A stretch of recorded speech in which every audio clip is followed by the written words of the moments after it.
자, 여러분, 우리 이제 이 지문은 올해 해운대고 기말고사 내신 범위였어요. 네, 저희 교재에서 지금 경제 파트에서 평가원 지문들 위주로 이제 구성을 해놨는데, 이게 사실 평가원 지문은 공공재기도 해. 이 말 이해하죠? 그런데 문제는 그걸 어떻게 재구성하는가는 강사의 실력이고, 그 재구성하는데 사실은 되게 고민을 많이 하거든요. 그러니까 이 재구성을 하는 데 있어서 제가 이름을 잡는데 교재 순서만 거의 한 30번 넘게 바꿨던 것 같아요. 그리고 고민은 진짜 수백 번 했겠지. 자, 어쨌든 이렇게 완성이 돼 있고요. 전국에서 얘는 제일 깔끔하게 잘 완성이 돼 있습니다. 그래서 한 4년 전부터 이제 대체에서는 목차 그대로를 이제 설명회 때 찍어 가셔가지고 내신에 반영하는 걸 봤고, 뭐 올해는 해운대고에서 그렇게 낼지는 몰랐는데 갑자기 시험 범위가 딱 여기 흐름대로 나왔었단 말이에요. 자, 이런 측면에서 봤을 때 이제 여러분 해운대고를 갈 건 아니지만 또 간다고 해도 이미 얘는 이제 기출인 거죠. 그럼 바꿔 얘기하잖아. 이미 알고 있다고 전제하고 내겠고, 해운대고 친구들. 또 두 번째, 해운대고를 안 간다고 했을 때도 어쨌든 학교들이 보고 서로 이 지역 내에서는 보고 배우는 게 있어요. 예를 들면 지금 뭐 부산외고다라고 했을 때 작년 해운대고 1학년 문학부교재랑 독서부교재가 있는데, 문학부교재를 고1 부교재로, 그 다음에 고1 독서부교재를 고2 부교재로 썼단 말이야. 해운대고 거를 갖다가 부산외고에서. 물론 이제 갖다가 썼는지 어쨌는지 저도 모르죠. 하지만 어쨌든 그런 공통되는 뭔가가 있잖아. 그러니까 해운대고가 쓰는 걸 보고 그대로 썼을지 안 썼을지는 몰라요. 그런데 어쨌든 보니까 괜찮네 라는 일관된 눈이 있다는 거잖아요. 그래서 이 흐름을 잘 따라오시면 이 지역 내에서는 되게 많이 도움을 받으실 겁니다. 자, 우리가 항상 글을 읽을 때는 어떤 생각을 가져가야 되냐면, 일단락에서 제일 중요한 한 단어가 뭔지를 잡아내야지 해요. 그걸 한마디로 얘기하면 주제잖아. 그럼 주제가 뭐냐는 거죠. 반복돼요, 주제는. 그래서 제일 많이 반복된 게 뭐예요? 정책수단, 정책수단이에요. 그럼 정책수단이야, 정책수단의 특성이야? 정책수단의 특성이죠. 왜? 네 가지로 뒷받침까지 했으니까. 그러니까 주제가 되는 요건을 적어보자면, 첫 번째는 반복되셔야 되고, 두 번째는 강조되셔야 되고, 세 번째는 뒷받침돼야 돼요. 여러분 되게 듣는 태도나 이런 자세가 괜찮습니다. 지금 잘 따라오고 있고 공부를 잘 하는 친구들이요. 그래서 잘 만들어 보시고, 자, 그럼 봐. 이렇게 4개 정도를 냈잖아요, 여기에서. 자, 기억하시겠습니다. 4개에서 6개 정도의 정보량이 나오잖아. 이 4개에서 6개 정도의 정보량이 나오면 이거는 한 문항 출제예요. 알겠어? 그래서 보통 이렇게 독립된 한 문항으로 나옵니다. 그래서 이거는 여러분이 왔다 갔다 하셔서 푸셨으면 됐어요. 이거는 집에 가셔서 재미있는 동생 손잡고 푸셔도 푸실 수 있는 문제니까 제가 따로 설명을 안 할 건데, 혹시 20번 1번을 틀려서 해설이 필요하다 손. 아마 틀린 학생 없었을 거고, 혹시 틀렸다 하더라도 얘만 따로 떼가지고 왔다 갔다 하셨으면 되게 쉽게 푸실 수가 있었을 겁니다.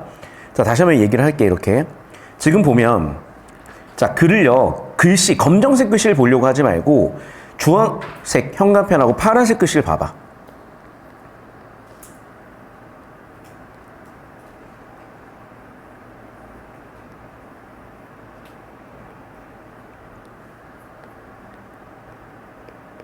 보시죠. 그럼 글의 주제인 정책수단의 4가지 특성을 전개해놓고 각각의 특성의 정의와 예시까지 다루고 있는 게 보이잖아. 그러니까 결국에는 뭐야? 주황색 글씨를 중심으로 정보들이 묶여있는 거예요. 그럼 이렇게 4개 내지 6개 정도를 해서 5개 선지를 내기 딱 좋잖아. 그러니까 이런 거는 보통 한 문항으로 독립출제를 한다는 겁니다. 유형을 잘 기억을 해놓으세요. 수학하고 비슷해. 우리가 수학 문제를 많이 푸는 이유는 아예 생판 보는 처음 보는 문제를 풀기 위해서가 아니라 내가 풀어갔던 경험을 바탕으로 이 문제 어떻게 풀어갔던 거구나를 정리하는 거잖아. 국어도 똑같아. 그래서 한 단락 안에서 이렇게 4개 내지 6개 정도로 뭔가 정리가 되는 정보가 이렇게 짜임새 있게 나온다면, 여기는 한 문항을 왔다 갔다 해서 푸는 거니까 그렇게 알고 계시고, 자, 그 다음에 결론 단락으로 가봅시다. 자, 일단 1단락 주제는 정책수단의 특성이었는데 그 정책수단의 사례로 환율로 넘어갔어요. 그럼 여러분, 지금 1단락에서는 정책수단으로 글의 주제가 이어지는 게 보였는데 2단락부터는 환율 얘기거든. 자, 환율, 또 환율의 오버슈팅, 또 단계는 어때? 그런데 결국에는 환율, 그리고 또 마찬가지로 또 어떻게 됐어? 보니까 계속 환율 얘기를 하고 있잖아. 자, 그럼 마지막 단락도 마찬가지예요. 단기 환율 얘기를 하고 있었어. 자, 그러면 문제가 된대요. 자, 그런데 얘들아, 5단락 내용 볼 것도 없이 5단락 역할은 결론 단락이죠. 결론 단락의 역할은 뭐지? 요약이에요. 정리야. 자, 그러면 글의 주제는 환율이고 두 번째는 뭐였어? 정책수단이죠. 그리고 여기는 결론 단락 역할을 하고 있단 말이야. 자, 여러분이 좀 공부를 잘 해놓으신 그런 학교로 가게 되면은 고등학교도 마찬가지고 지금 대부분 국공립 중학교를 다니고 있더라고요, 여러분이. 거기 선생님들이 실력이 있으세요. 그래서 지금 중학교 때부터 내가 얘기한 걸 어디서 들어봤을 거야. 뭐 인과, 비교, 대조, 논증 이런 것들을 들어보긴 했을 거거든. 어떻게 써먹는지 모르더라도. 그런데 이제 이게 되게 중요해지는 지점이 오게 되는데 독서에서는 자, 여러분이 글을 쓰실 때 여러분이 쓰는 글이 아니라 우리가 교과서 또는 뭐 모의고사 또는 내신에서 보는 글들은 어떤 원리를 갖춰야 돼요. 5가지 원리가 있어. 일단 적어 놓으세요. 통일성, 응집성,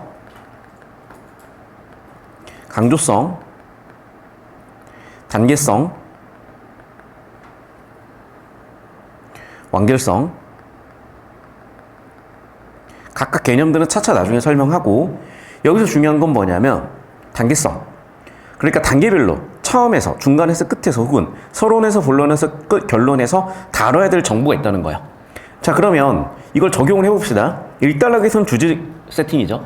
결론 단락에서는 여기까지 나왔던 내용을 요약 정리하는 거잖아. 그러면 여러분 요약 정리를 알려주는 애들이 있어요. 통일성, 응집성, 강조성, 단계성, 완결성이요. 자, 그럼 봐봐. 여러분 결론 단락에서 이 부분은 결론 단락에서도 제일 중요한 결론 단락에서도 요약 정리하는 구간이야라고 알려주는 애들이 있어요. 찾아봐. 연결어, 지시어 이런 거야. 그래서 영어에서 리딩 스킬을 배웠던 학생들은 좀 아실 거고 국어에서 들어보셨을 텐데 표지라는 단어를 들어보신 학생이 분명히 있을 거예요. 학교 선생님들께서 중학교 때부터 가르치시거든. 앞으로 이 표지라는 애들은 제가 세모를 다 쳐드릴 겁니다. 표지에 해당하는 애들은 다 세모를 치는 형식으로 갈 거야.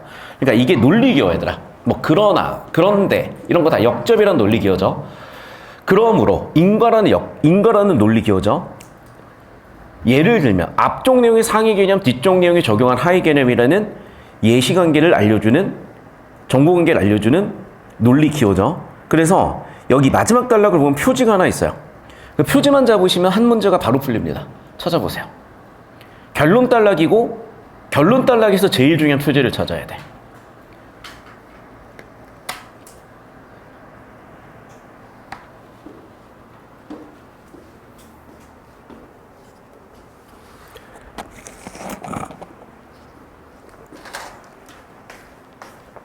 세모 쳤어? 네? 세모 쳤어? 마지막 단락에서 제일 중요한 거? 아니, 이거요? 아니요. 더 찾아보세요.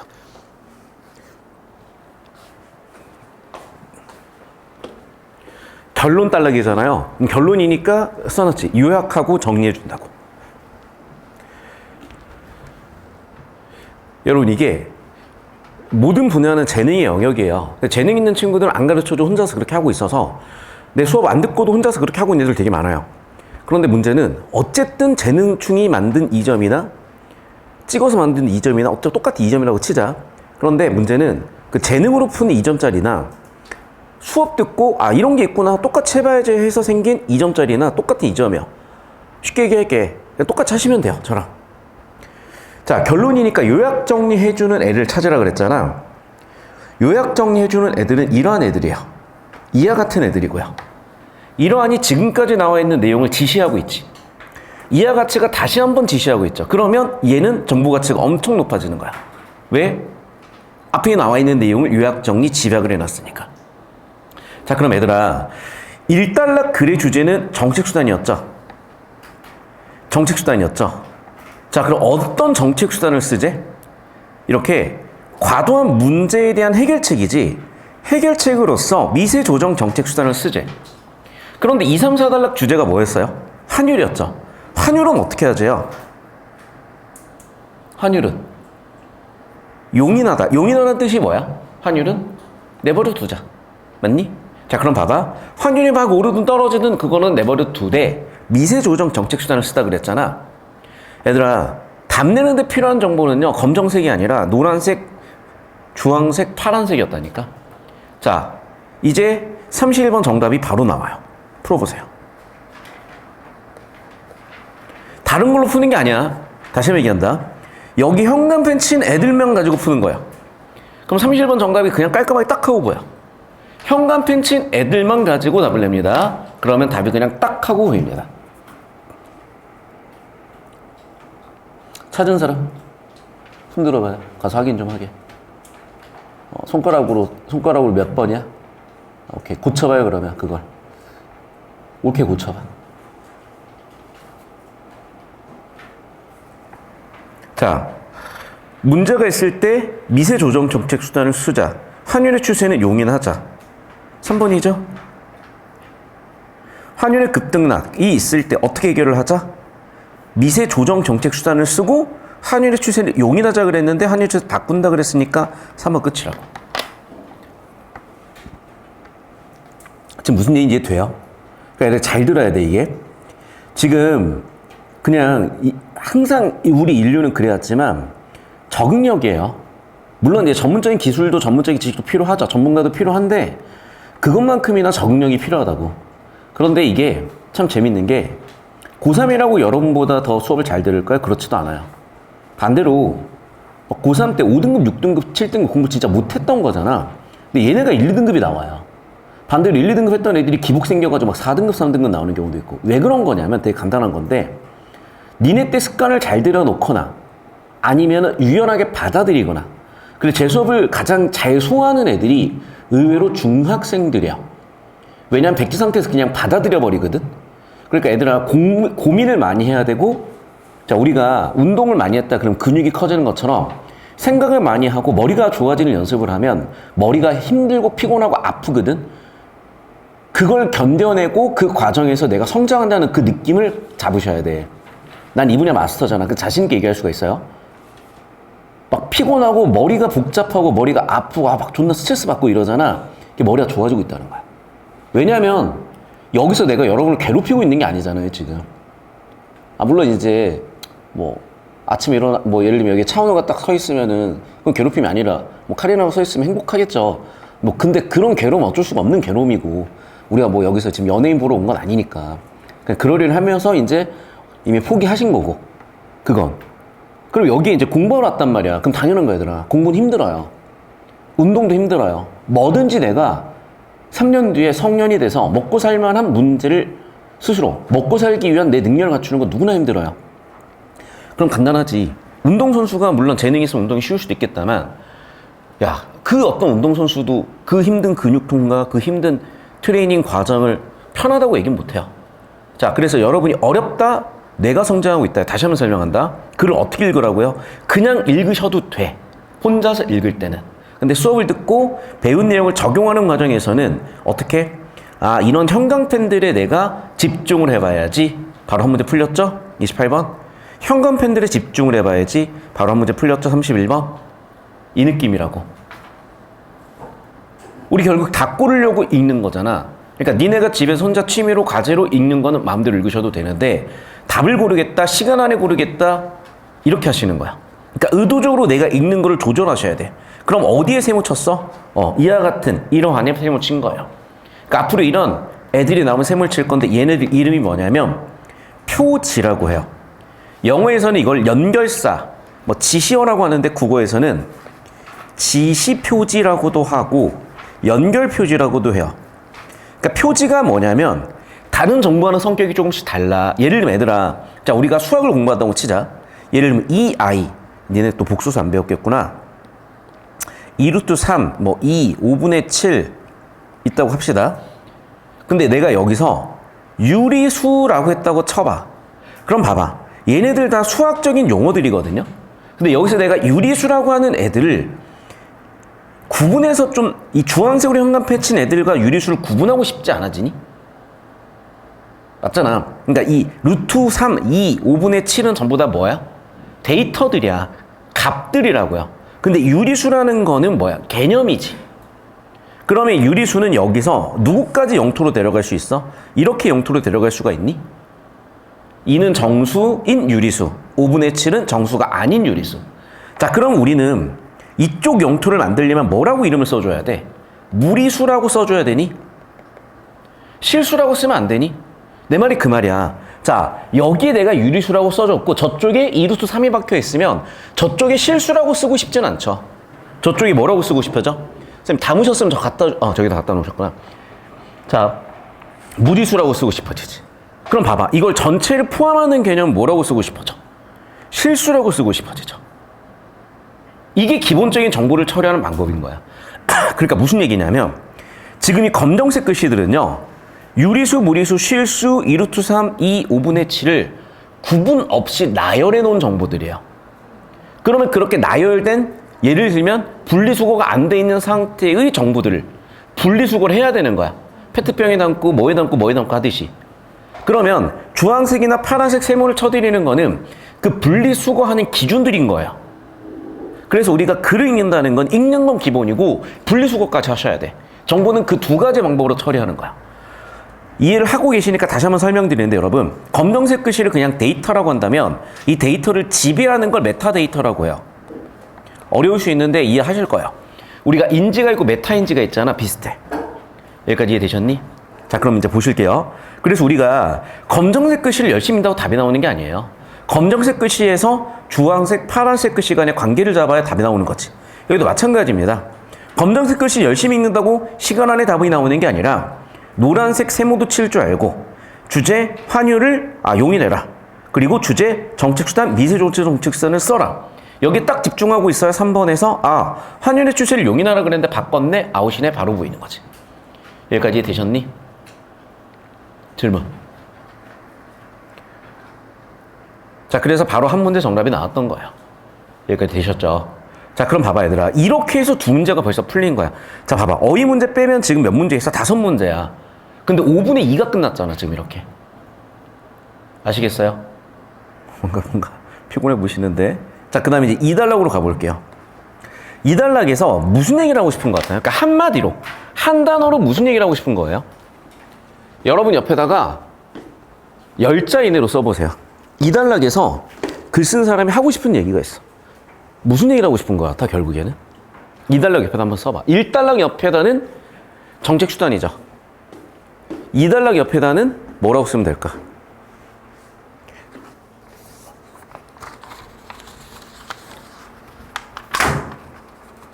뭐 벌레 있어가지고요.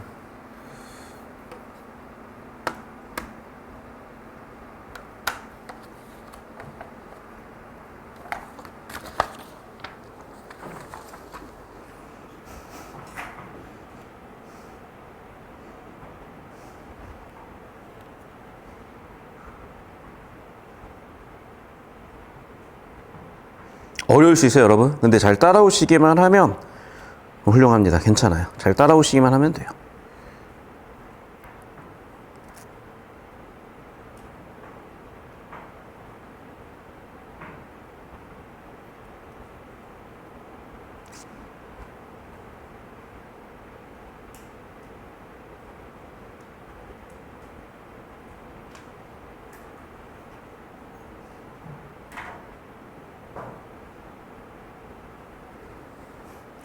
카메라 칠판 좀 잡아볼까요?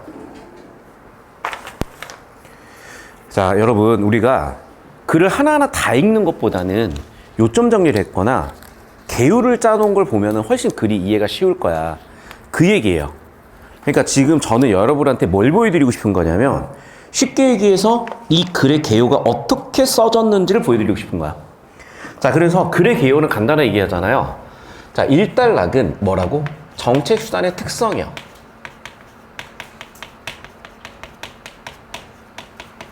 자, 이게 가장 상위 정보죠. 그래서 정보의 분류를 이렇게 할게요. 얘를 최상위 정보라고. 그 다음은 차상위 정보가 있겠죠. 그래서 정책수단의 특성은 몇 가지가 있었어? 4가지가 있었어요. 1번, 2번, 3번, 4번. 그래가지고 얘네들을 가지고 부지런히 뭐 하셨으면 됐어요? 이렇게 한 단락에 4개 내지 6개 정도의 정보가 던져주면 이거는 독립적인 한 문제더라.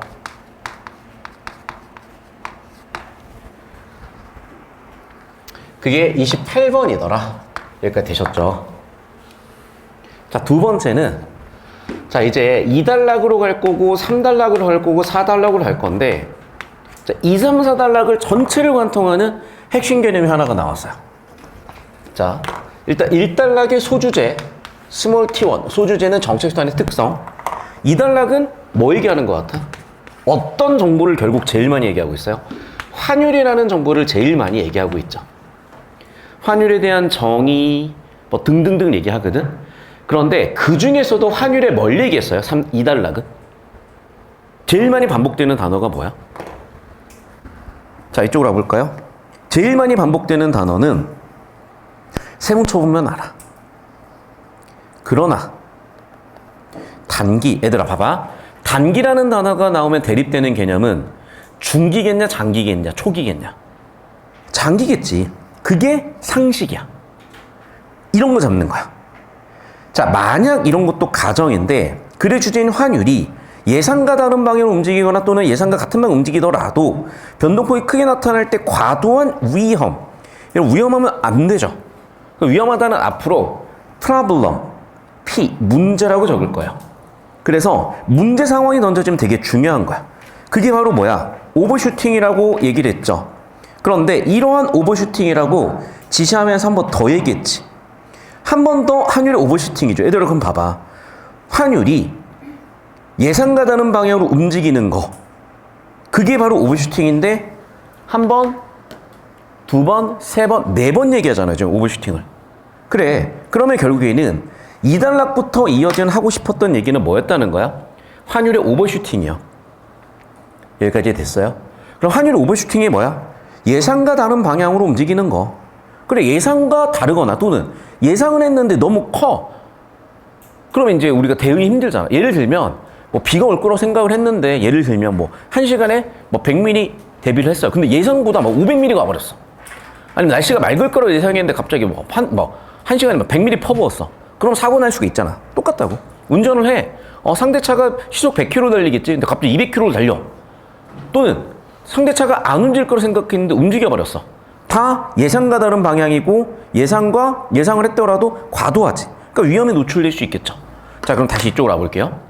자, 여러분 뭐든지 국어라는 글도 마찬가지지만 문제점이 나오면 해결책을 바로 찾거나 원인을 찾아서 해결을 하려고 해요. 그래서 얘는 문제, problem, 원인, cause 첫 번째, 원인, cause 두 번째. 그래서 원인들을 분석한 다음에 최종적으로 해결 방법을 찾으러 갑니다. 그럼 해결 방법은 몇 단락에 나와 있어? 그게 바로 5단락에 나와 있는 거죠. 그래서 5단락 결론 단락에서 자, 스몰 t2인 환율은 어떻게 하지? 용인하자. 야, 그럼 해결 방법이야, 그게? 스몰 t1인 뭐는? 미세 조정 정책 수단을 쓰자.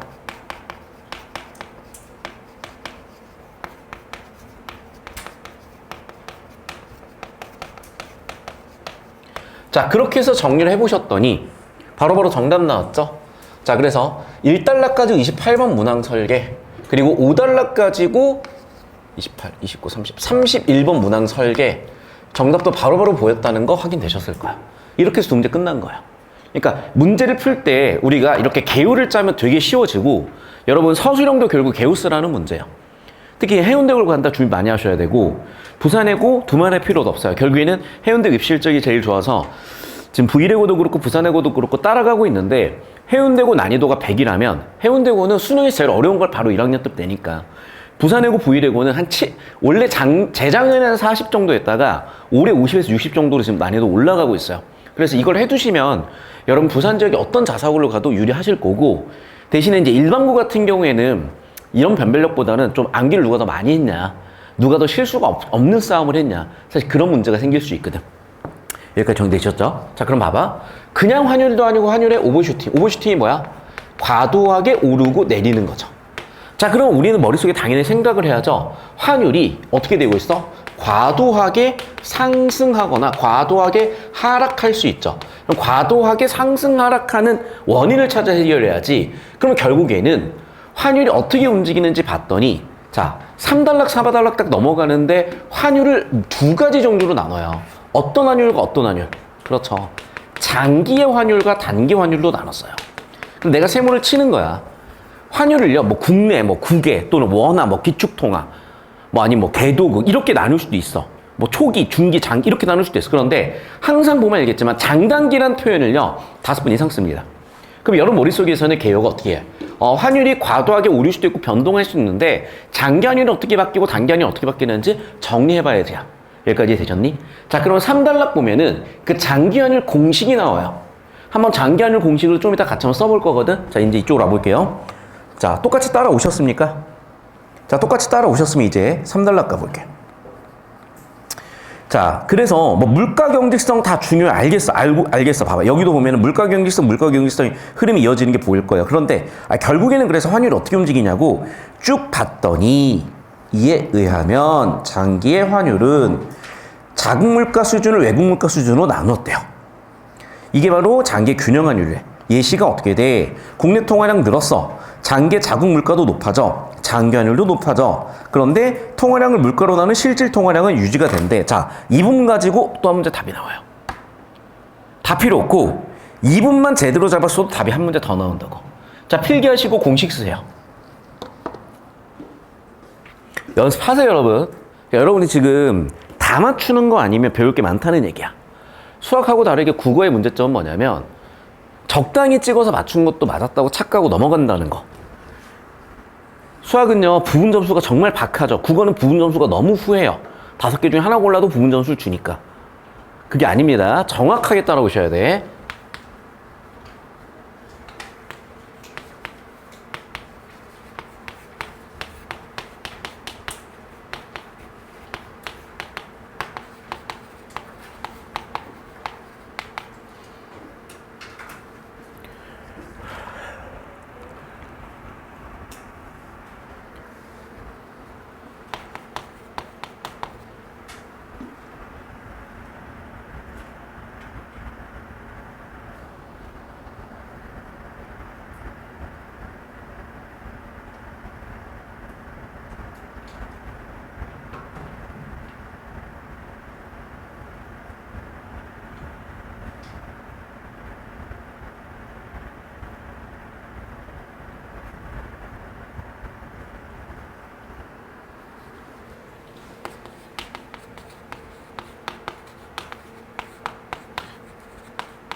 아까 간 친구 왜 갔어요? 뭐라고? 부모님 한번 확인해 보세요. 전화 한번 해보세요. 일단 가족 생일이어서 보냈는데 맞는지.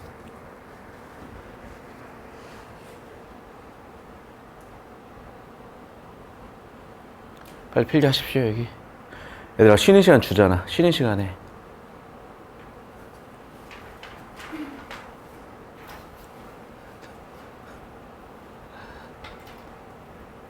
사람 보는 눈이 없어 보면. 그러다가 큰일 나요, 여러분. 큰일 나.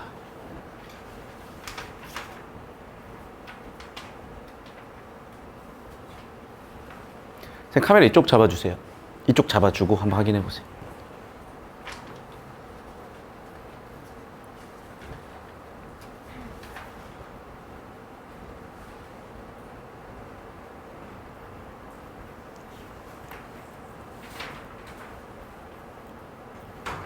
자, 같이 볼게요, 여러분. 이제 3단락에서 장기환율 공식을 얘기해요. 그래서 마지막 줄 쭉 읽어보시면 알겠지만 뭐라고 돼 있니? 장기환율은 자국 물가 수준을 외국 물가 수준으로 나눴대. 자국 물가 수준을 외국 물가 수준으로 나눴대요. 그 다음에 통화량을 물가로 나눴어요. 통화량을 물가로 나눴어. 이게 실질 통화량이야. 됐니, 여기까지? 저기 언어를 그냥 수식으로 바꿔 쓴 거예요. 수학식이잖아. 분수식이잖아. 초등학교 4학년 때 배우죠. 자, 그럼 얘들아 뭐라고 돼 있어? 국내 통화량이 증가했대요. 그랬더니 뭐도 오른대? 자국의 물가도 높아진대요. 자, 그럼 봐봐. 분모분자 둘 다 올라갔으니까 실질 통화량은 유지겠지만 자국 물가가 높아져서 장기 환율이 왜 오르겠어요? 뭐 외국 물가가 영향을 받진 않을 거니까. 여기까지 됐니? 자, 이 공식 정리하셨으면 바로 옆에 27번에 답이 나오죠. 풀어봐, 27번에. 이거 가지고 풀어. 지문으로 가지 말고. 확인하셨어요, 쌤? 아, 예.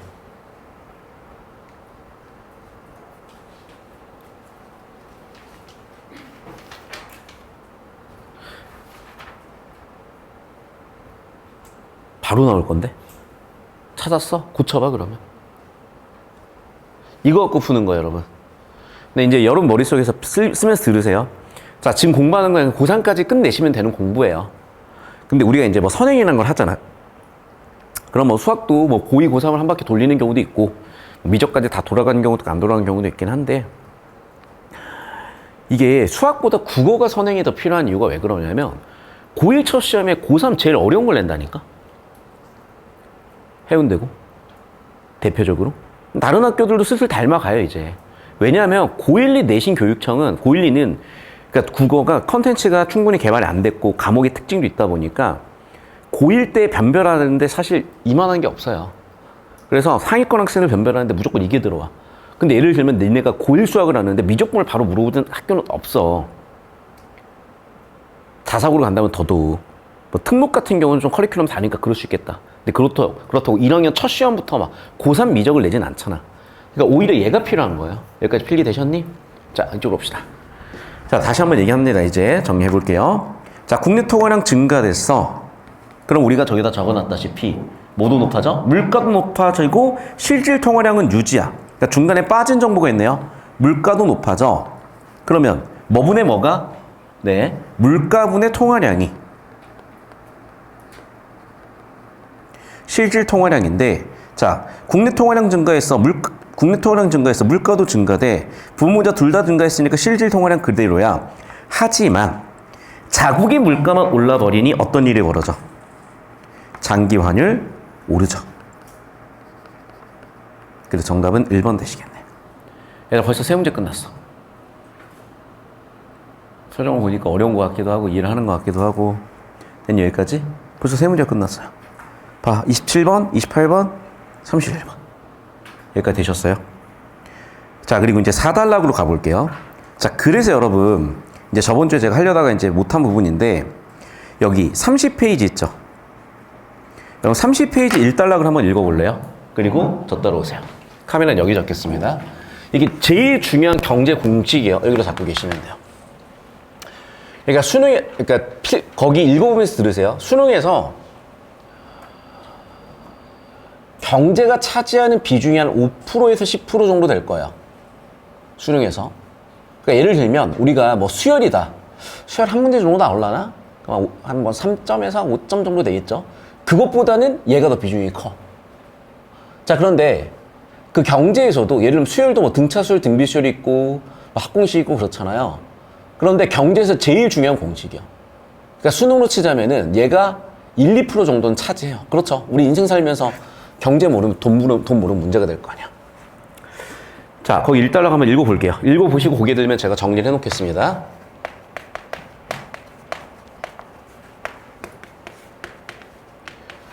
그래서 1달러 다 읽은 학생은 제 필기도 따라서 하세요.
같이 설명을 할게요, 여러분. 일단 중앙은행의 제일 큰 역할은 화폐 발행 권한을 가지고 있어요.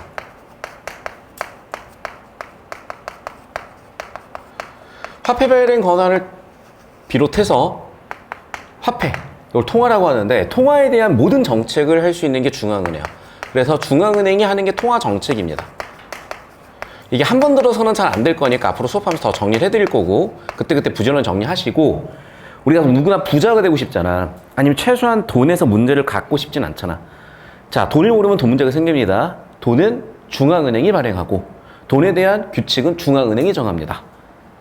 그것만으로도 충분히 이 지식과 이 공식에 대한 이해의 가치는 있죠. 자, 그럼 중앙은행은 화폐 발행 권한을 가지고 통화 정책을 쓰는데 대표적인 통화 정책을 어떻게 쓰는 거냐? 우리가 알고 있는 뭐 우리은행, 뭐 신한은행 이런 걸 시중은행이라고 하죠. 시중은행과 채권을 매매해서 합니다. 채권은 빚증서예요. 그러니까 중앙은행이 뭐 국채를 발행할 수도 있고 뭐 아니면 중앙은행이 채권을 발행할 수도 있는데 아니면 그냥 시중에 돌아다니는 채권이 있을 수도 있어요. 어쨌든 시중은행이 보유하고 있는 채권을 주어 여기에 주체는 중앙은행이야. 중앙은행이 채권이라는 것을 목적어 시중은행에서 매수를 하게 되면 중앙은행이 시중은행에서 채권을 매수하는 거야. 그럼 당연히 중앙은행이 가지고 있는 돈을 주겠죠. 그럼 시중은행이 가지고 있는 보유한 돈이 많아져요. 보유한 예금이 많아진다고 하자. 그러면 시중은행은 대출을 해줘야 수익을 얻어요. 대출이자에서. 그러다 보니까 시중은행은 뭐 내가 대출 빨리 해줘야 되겠다. 그럼 대출 해줘야 돈을 버니까 그래서 대출이자를 낮추려고 합니다. 그래서 시중은행이 보유하는 예금이 많아져서 대출이자가 줄어요. 자, 이거 나중에 설명하려고 했는데 그냥 오늘 말 나온 김에 한번 들으세요. 중앙은행이 지금처럼 채권을 사게 되면 채권 가격이 오르겠죠. 왜냐하면 수요가 많아지면 뭐든지 오르니까. 근데 채권 가격과 금리는 반대로 가요. 이건 공식이야. 나중에 다 설명할게. 왜 반대로 가냐면 채권 가격이 높아졌어? 그러면 금리를 높게 줘도 살 수요가 있다고 보는 거야. 그래서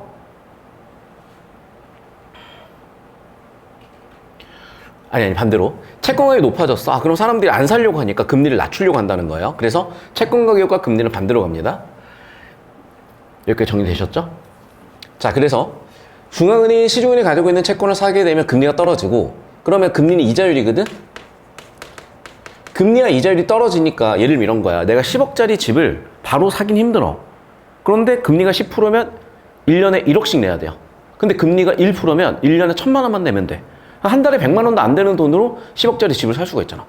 그러니까 사람들이 대출을 받아. 신용카드, 대출카드야. 신용과 대출은 동요야. 신용대출이 많아졌네? 그럼 어떤 일이 벌어지냐? 시중에 통화량이 높아져요. 돈이 많이 돌아. 사람들이 돈이 많으니까 어떻게 되니? 소비도 하고 투자도 해요. 소비도 하고 투자도 하니까 어떻게 돼? 수요 공급도 늘고 경기가 좋아지고 경기 좋아지니까 사람들이 물건을 서로 사려고 하는데 물가가 높아진다는 거야. 여기까지 이해되셨어요? 근데 물가가 너무 높아지면 사회가 불안해지니까 반대로 금리를 높여서 반대 방향으로 가려고 하는 게 바로 통화정책이라고 해서 18학년 6월에 배우셨고 오늘 지문에서 배울 거고 또 다음에 또 배울 거예요. 자, 일단 이게 기본입니다. 여기까지 이해되셨어요? 자, 그럼 봐봐. 물가는 언제 오르죠? 나중에 올라요. 그러니까 통화량이 늘어도 바로 오르는 게 아니라 소비 투자가 늘고 수요 공급이 늘고 경기가 좋아진 다음에야 물가가 오른다고. 그래서 뭐라고 돼 있냐? 이 지문을 읽어보셨으니까 알겠지만 물가는 장기에는 신축적이다. 신축적이라는 게 변화한다는 얘기예요. 반대로 물가는 어떻게 돼? 단기에는 안 변하겠지. 왜? 내가 예를 들면 핸드폰 요금을 얼마로 정했어.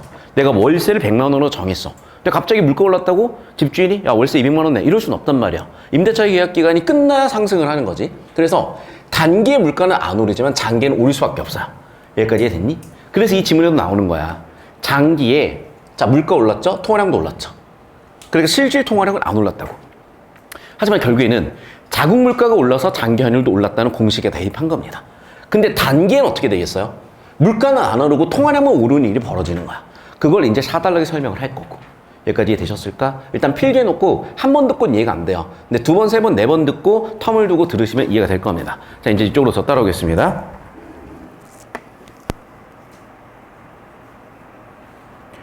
자, 그래서 4달러 이제 보게 되면 자, 국내 통화량이 증가됐더니 물가는 경직적이야. 실질 통화량 증가했어.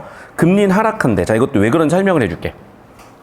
보면은 통화량과 금리는 역의 관계가 있어요. 왜 그러냐면, 자, 우리가 돈을 빌린 대가가 금리 이자율이야. 그런데 돈이 많아졌어. 공급이 많아졌어. 그럼 당연히 가치가 떨어지죠. 다시 얘기한다, 여러분. 뭐든지 공급이 많아지면 가치는 떨어져요. 자, 그럼 봐봐. 돈의 공급이 많아지지. 그러면 돈의 가치가 떨어지는 거야. 그럼 봐봐. 돈을 빌린 대가로 이자를 내잖아요. 그러면 돈을 빌린 대가로 내는 이자.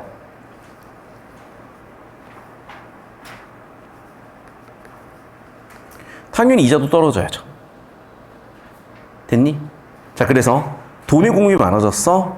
돈 가치는 떨어져. 이자도 떨어져. 이게 바로 사단락 내용이에요.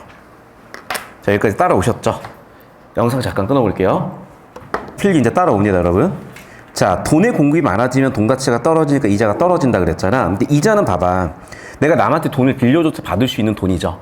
그러면 일종의 투자 수익금이라고 봐도 돼. 그럼 봐.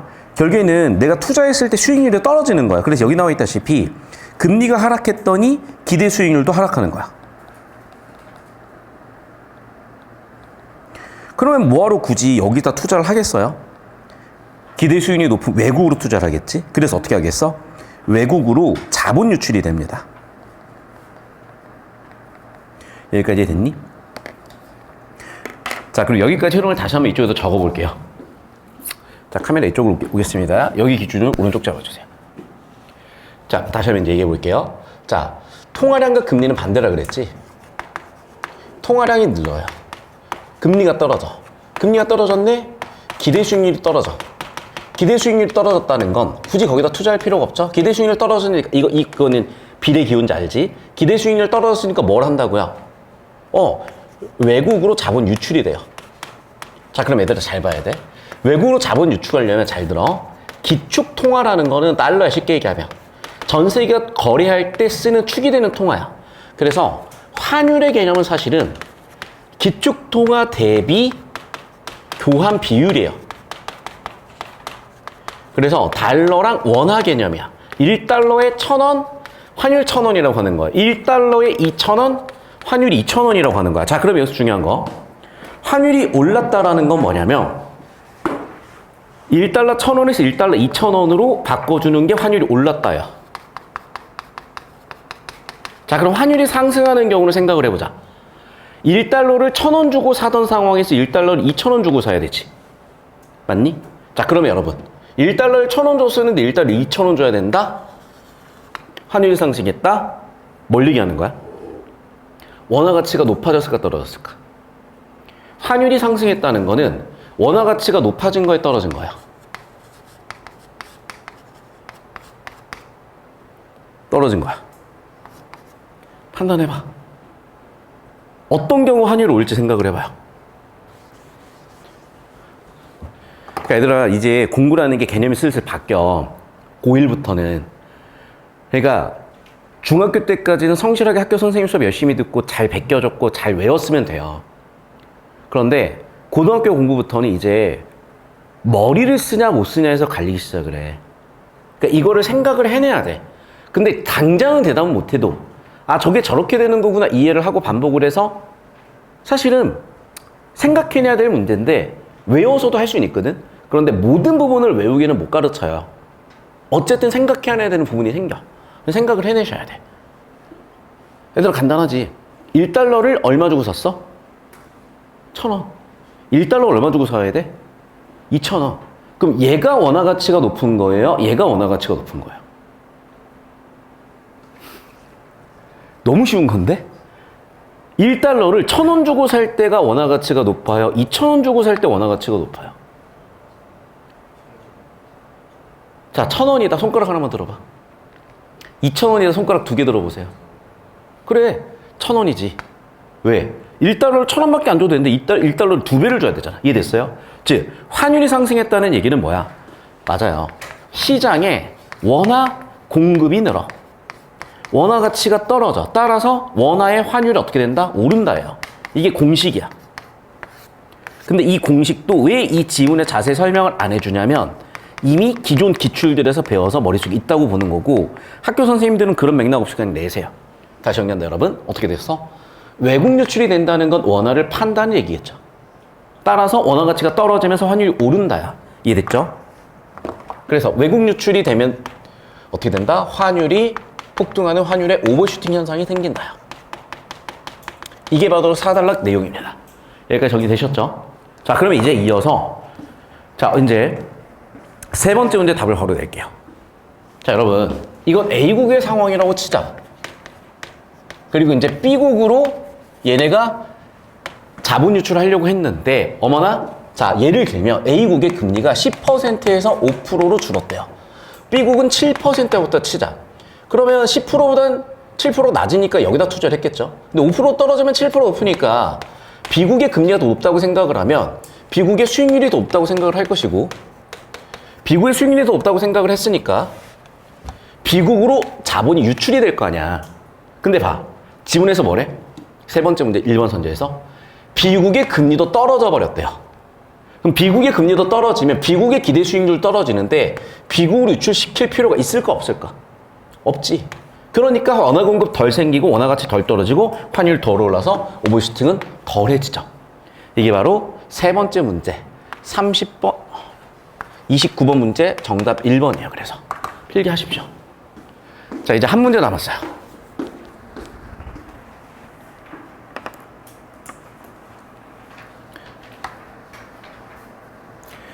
자, 카메라 이쪽으로 올까요? 그래서 어떻게 됐다? 그렇죠. A의 환율의 오버슈팅 현상이 발생했는데 B국의 금리가 같이 떨어져 버리면 B국으로 원화 유출이 덜 되니까 이런 일이 덜 일어나더라. 정답 1번이더라. 끝. 커질 것이다가 아니라 작아져야죠. 저기 공식 그대로 풀었어야 되더라. 그러니까 여러분, 국어를 그냥 읽고 푸는 거라고 생각할 수도 있는데 그런 문제가 일부 있죠. 근데 결국 변별은 어디 되겠어? 이런 문제에서 된단 말이에요. 정리되셨죠, 이제? 자, 되셨으면 이제 오른쪽 위로 갑니다. 자, 여러분 경제학과는 뭐 사실상 수학과라고 보셔야 될 것 같아. 그래서 보시면 알겠지만 여기 그래프 해석을 하셔야죠. 자, 그러면 단기에 급상승했다가 장기에도 올랐던 거, 이거 환율이구나죠. 유일하게 떨어졌던 애는 금리죠. 그리고 단기에는 올랐다가 장기에는 유지되는 거 통화량이었네. 정답 바로 구했겠네. 자, 여기까지 답 다 나왔어요. 자, 그러니까 여러분 잘 보셔. 일단 수업 이해를 하셔서 답을 고를 줄 알아야 돼. 아, 이렇게 답이 골라지는 거구나. 아, 이게 개요구나. 아, 이게 뼈대구나. 아, 원래 문제를 이렇게 설계했구나. 이걸 먼저 보세요. 그리고 어쨌든 여러분이 읽는 것 자체가 연습 안 돼 있으시니까 부지런히 읽고 부지런히 또 푸셔야 돼. 그러니까 3번, 4번 하셔야 돼. 그러니까 혼자서도 가지로 한번 풀어보고 수업 때도 한번 풀어보고 그리고 수업 때 이걸 배웠으면 이대로 필기 그대로 해서 이대로 다시 한번 또 풀어보고 적용을 하시라는 거야. 그래서 교재에다가 또 프린트를 제가 2번, 3번 나눠드리는 이유는 그렇게 필기를 여러 번 해보시라고. 생각하시면서 해보시라고. 그러면서 마치 원래 내 것은 아니었으나 내 것처럼 하시라는 거야. 자, 그러면 좀 내 것처럼 하실 수 있게 필기하시고 정답되는 사고 눈으로 쭉 보신 다음에 과제는 집에 가서 교재에다가 제가 오늘 필기한 거 똑같이 다시 한번 반복해서 적어보는 겁니다. 그러면서 아, 다음 집은 어떻게 풀어야지라는 생각을 해보시는 거예요. 자, 그러면 이제 이런 방법으로 우리가 어디에 집중해야 되는지 중요한 정보에 집중하는 연습을 하고 있잖아. 자, 그래서 잠깐 쉬었다 갈 건데 자, 이렇게 합시다. 어차피 간식 왔을 때 그냥 쉬면 될 것 같으니까 간식 오기 전까지, 그러니까 간식 나눠드리면 그때부터 쉬고 간식 오기 전까지는 필기하시고 뭐 해주셔야 되냐면 지금 보면 여기도 제가 막 이렇게 구조 같은 거 잡아놨잖아. 그러니까 여러분이 오늘 수업 필기를 바탕으로 아, 나는 이게 중요한 정보인 것 같아를 샤프로 뭐 이렇게 동그라미 치거나 샤프로 박스 같은 걸 쳐서, 그러니까 가급적인 풀 때는 샤프 흔적을 안 남기는 게 좋아요. 근데 남길 거라면 중요한 정보 다시 돌아가는 정보에 해야 될 거 아니야. 그래서 배운 대로 밑줄을 쳐보거나 아니면은 뭐 세모를 쳐보거나 이런 걸 한번 해보자고요. 일단 제가 팁을 드리자면 1단락을 저는 구조를 이 정도로 잡아볼 거예요. 1, 2단락을. 그래서 왜 이렇게 잡았을지 생각을 해보고 내가 방금 수업한 내용들을 곱씹어보면서 정리 한번 해볼게요. 5분 정도 있다가 간식 받고 쉬겠습니다.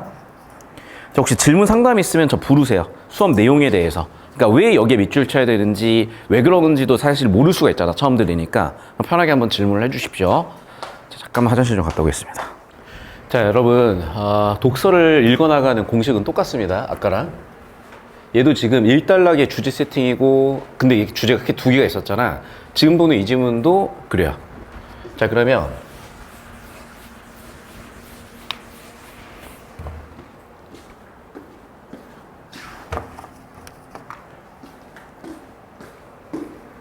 자, 1달러부터 주제 세팅을 한번 해볼게.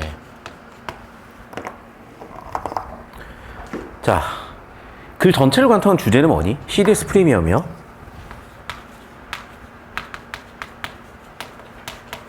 왜냐면 1달러에 CDS 프리미엄은 뭐 경제 지표 하나다. 이 지표를 봐봐. 일단 첫 번째 문장의 주어기도 하고 이라는 지시어로 또 받았기도 했죠. 자, 그럼 봐 이제 이 지표를 이야기해서는 신용위험과 신용파산 스와프의 개념. 그러면 이 정보를 결국 뒷받침하는 거잖아. 그럼 CDS 프리미엄은 두 가지가 있다고요. 소주의 첫 번째 T1 뭐라고? 신용위험. 두 번째는 신용파산 스와프.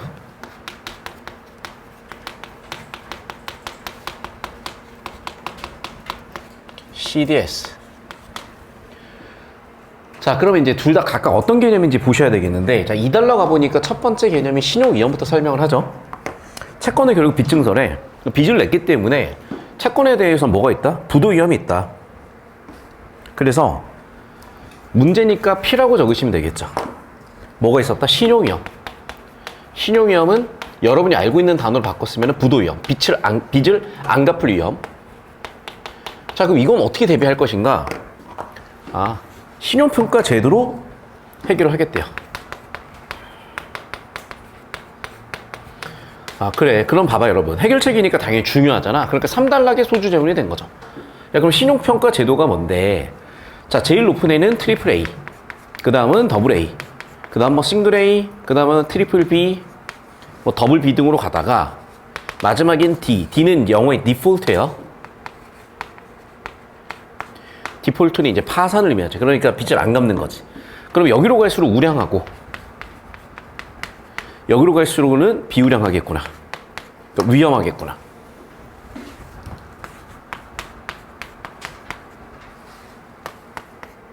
뭐 소고기 같은 거 봐도 뭐 툭불 등급, 뿔뿔 등급 이런 거 있잖아요. 그러네. 얘도 그러면 플러스나 마이너스를 붙여가지고 또 우량이냐 아니냐를 판가름 해주겠대.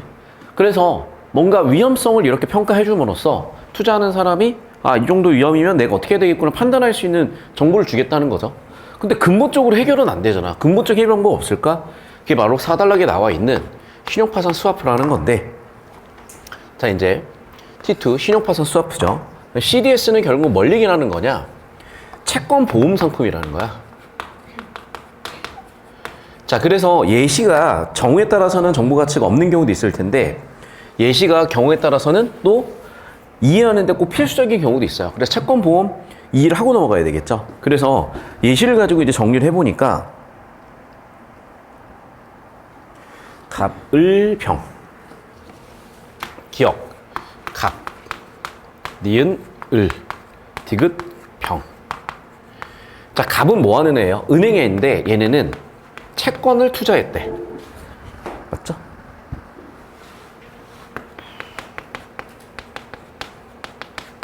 자, 그러면 채권이라는 단어를 4단락을 보니까 뭐라고 바꿔놨어요? 기초자산이라고 바꿔놨군요. 근데 얘들아 봐봐. 채권은 빚증서니까 사는 순간 뭐가 생겨? 신용위험이 생기지. 그 신용위험의 문제를 해결하기 위해서 뭘 사겠대? 네. 채권 보험 상품을 살겠대요. 자, 그럼 봐봐. 지금 갑은 채권 보험을 샀으니까 뭐라고 이름을 붙여줄 수가 있겠어? 보장을 매입했죠. 그래, 보장 매입자라고 할 수 있겠죠. 카메라 여기까지 잡힐까요? 어디서? 여기로 잡을까요, 그러면?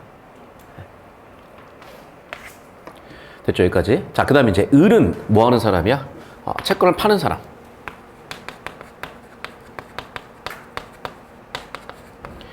병은 뭐라고 되어 있어요?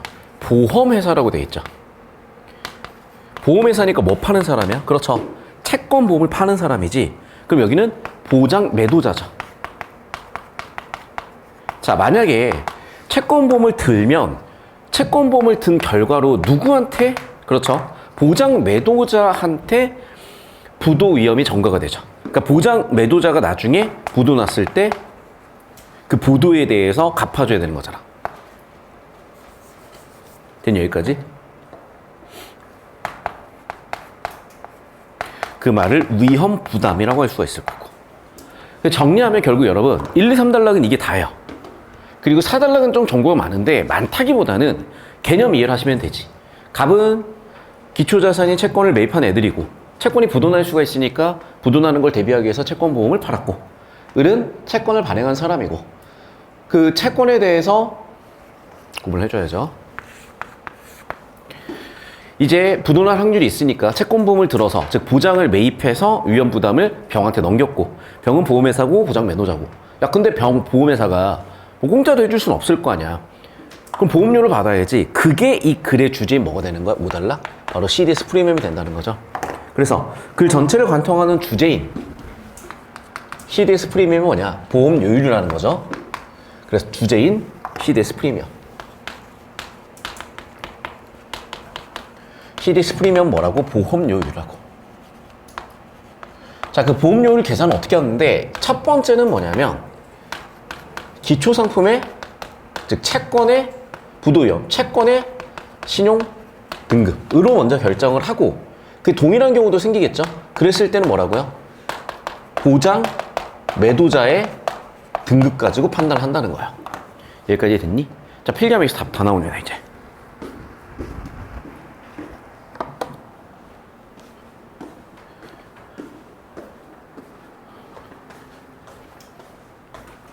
자, 필기한 내용 가지고 이해를 하셔야 되겠고, 앞으로 여러분이 지금 필기한 내용을 만들어낼 수 있게끔 또 연습을 해주셔야 되겠어요.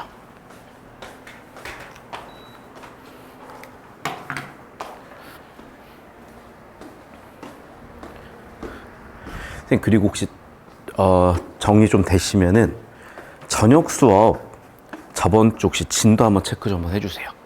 예.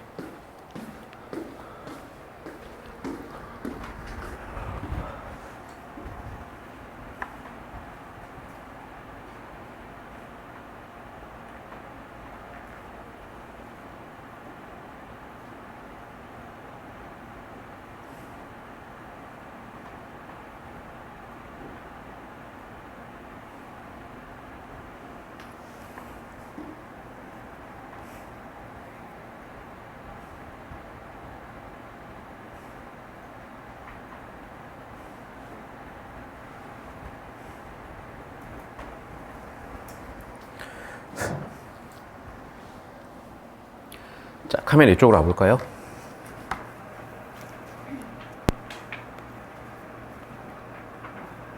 자, 그럼 여러분 되게 간단하게 두 문제가 바로 풀려요.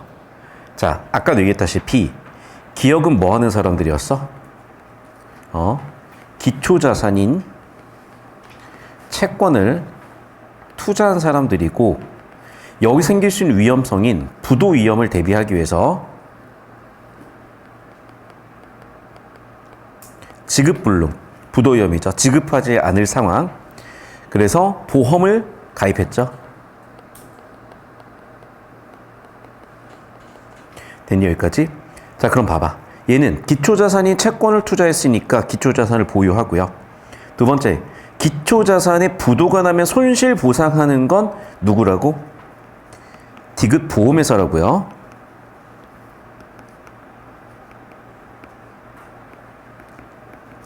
3번. 자, 니은은 뭐 하는 애들이야? 그냥 채권을 판 애들이지. 자, 그래서 신용위험을 기피하는 채권 투자자는 아까도 얘기했지만 기억이라고요. 자, 그 다음에 신용위험을 부담하는 보장 매도자라고 디귿이. 그치? 보험회사니까. 정답 4번인데, 자, 봐봐. 필기하고 제가 4단락 필기한 거 매칭시켜보면 그대로 답이 나와요. 그러니까 우리가 뭐 했어야 돼? 그냥 읽고 푼다는 게 아니라 4단락의 내용을 이런 식으로 처리 이해를 하셨어야 된다는 얘기고, 두 번째, 3단락 내용은 신용평가 제도인데 그 신용평가 제도에 따라서 보험료율을 결정하는 5단락 내용으로 봅시다. 자, 그럼 봐봐. 일단은 뭐로 결정을 하겠다는 거야? 필기하세요. 필기할 시간 드릴게.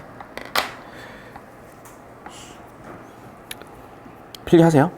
제가 멀티태스킹이 좀 돼가지고 원래 수업 들으면서 필기하는 거 저는 되게 익숙해서 필기하는 시간을 따로 막 자세히 안 들였었거든요. 그랬더니 이제 수업하고 필기를 같이 못 가져가는 친구들이 약간 놓치는 것 같아서 필기할 시간 충분히 드리고, 그리고 필기 다 한 친구들은 뭐 쉬셔도 되는데 가급적이면은 좀 되뇌어 보세요.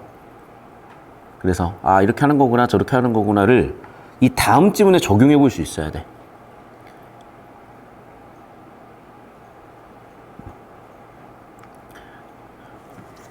그리고 이제 고1 때 모의고사는 그냥 내용일치를 풀면 돼요. 일반고 내신도 대부분 그래요. 사실 일반고 내신은 누가 더 많이 외웠냐, 누가 더 내신 기간 4주 동안 많이 반복해서 봤냐, 그 싸움이고, 근데 자사고 내신은 여기까지 누가 갔냐예요. 그리고 지금 공부 체력을 좀 길러놔야 자사고 가셨을 때 경쟁이 되거든. 필기하세요, 여러분. 자, 이제 두 번째 문제 보겠습니다. 여기. 자, CDS 프리미엄을 하라고 했는데 이제 기초자산 채권이죠. 채권의 신용 등급이 얘들아 낮잖아, 얘네가 상대적으로. 여긴 상대적으로 높잖아. 그럼 봐봐. 신용 등급이 낮다는 건 그만큼 부도가 많이 날 거니까 보험료를 더 많이 받으려고 하겠죠. 그러니까 여기는 보험료를 더, 여기를 좀 더 보험료가 세겠지. 이해됐니? 그럼 이 둘 중에 1, 2등이 나올 건데 이게 같다면 보험사의 신용 등급이 높을수록 보장을 잘해줄 거니까 1등, 2등 순서라는 거예요. 여기까지 되셨니? 그래서 정답이 2번 끝났다고. 됐어요? 진짜 별 내용이 없어요, 여러분. 자, 그럼 이제 순서대로 지문을 어떻게 뚫었어야 되는지 지문을 처음부터 같이 한번 뚫어볼게요. 이거 되게 중요한 지문이고 되게 좋은 지문이거든? 왜냐면 연습하기가 되게 좋아. 자.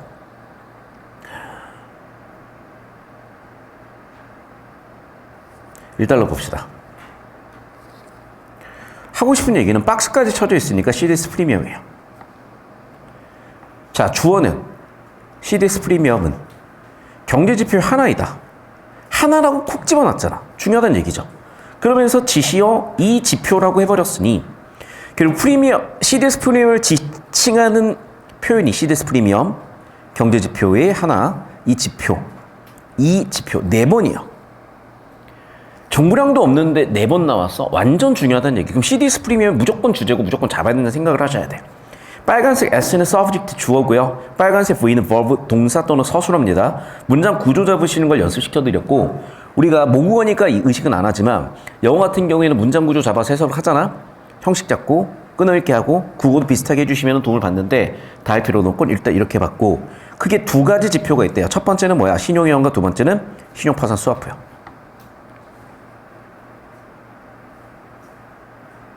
자, 첫 번째 신용위험이요. 신용위험이 뭔데? 쭉 읽어보니까 2단락. 뭐라고 나와있어? 신용위험이 어떤 문제라고? 네.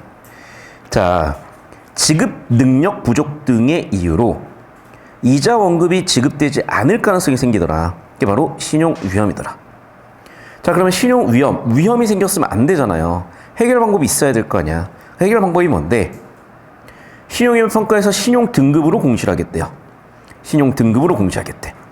자, 그러면 그 신용 등급을 어떻게 공시하는데요? 트리플 A가 최대고요. 떨어지고 떨어져서 이렇게 되는 거고, 또 플러스나 마이너스를 붙여주겠다는 거야. 그래서 사실은 보시면 알겠지만 얼추 제가 현관펜 친 내용들이면 신용평가 제도가 뭔지가 설명이 끝나요. 자, 다시 한번 설명을 할게, 얘들아. 중요한 건 뭐야?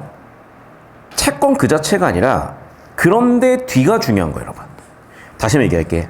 얘가 중요하다는 걸 알려주는 거는 이 지표 같은 세모라니까. 이 지표가 지시를 해줌으로써 정보 가치가 높다고 얘기하고 있으니까 CDS 프리미엄이 뭔지 봐야 되겠죠. 근데 CDS 프리미엄을 설명하려면 신용위험과 신용파산 수화표를 알아야 된다며. 그러니까 신용위험이 중요해지는 거예요. 자, 그럼 신용위험은 어디서야 비로소 나오는데? 그러나 뒤가 돼서야 나오잖아. 그러니까 그러나 역접이 알려주기도 했고, 또 뭐가 알려주기도 했는데 신용위험 반복이 알려주기도 했죠. 신용위험은 뭐야, 결국에는? 지급 능력 부족, 지급되지 않을 가능성이죠. 자, 그러면 그 문제 해결하기 위해서 어떻게 했어? 신용평가 제도를 놨다는 거예요. 그럼 신용평가 제도는 다시 뭔데요? 신용을 평가하는 건데 트리플 A부터 더블 A, 싱글 A, 트리플 B, 더블 B로 낮아지면서 낮아지고 D가 되면 제일 낮은 건데 여기에 제가 덧붙여 설명을 하자면 D는 영어의 디폴트의 약자 같아서 D로 끝나는 것 같아요. 됐죠? 여기까지. 그리고 각각에도 뭐 플러스나 마이너스 붙여줄 수 있겠다. 됐죠? 여기까지. 됐니? 자, 그래서 여기까지 해결이 됐으면 이제 기본적인 등급에 대한 이해는 되셨고, 자, 4달러 와서 자, 이제 두 번째 주제죠. 아까는 뭐가 주제였어? 신용위험. 이제는 신용파산 스타프 CDS가 주제예요. 그 CDS를 봤더니 파생금융 상품이다 무슨 얘기인지 모르겠어요. 그런데 신용위험을 해결하려는 목적이라는 거야. 어떻게 해결이 되지? 예시로 읽어보니까 이해가 됐죠. 갑은 채권을 매입했고 신용위험 해결하기 위해서 보험을 들었구나. 신용위험을 해결하려고 보험을 들었구나. 신용위험 프로블럼 해결한다. 보험을 들었다. 신용위험 프로블럼 해결하기 CDS 보험을 들었다. 자, 그러면 CDS 거래는 첫 번째 보장, 보험이죠. 매입자 누구겠어? 갑이죠. 왜? 채권 사가지고 부도 위험했으니까. 보장, 매도자 누구겠어요? 병이죠. 왜? 보험회사니까. 자, 보장이란 신용위험으로부터의 보호. 결국에는 뭘 얘기하는 거야? 보험을 얘기하는 거죠. 그래서 읽어보니까 개념들 잡히셨고, 뭐 기초자산이라는 개념이라든지 개념들 반복해 쓰셨는데 저렇게 정리해서 끝났다. 자, 그럼 4달러까지 해가지고 우리는 옆에 있는 바로 이 한 문제 4달러 가지고 풀어나간 이 문제를 바로 끝낼 수가 있었고, 다시 한번 얘기하자면 기억은 기초자산 채권 투자하는 사람이고 지급불능 위험에 대비하기 위한 보장 매입자다. 보험을 사는 사람이다. 따라서 기억, 보장, 기초자산 보유하고요. 두 번째, 보험회사가 손실보상의 역할을 하고요. 자, 세 번째, 신용위험을 기피하는 채권 투자자 누구라고? 기억이라고. 4번, 신용위험을 부담하는 보장 매도자, 보험회사는 4번 디귿이라고요. 여기까지 되셨죠? 자, 이제 넘어가서 5달러.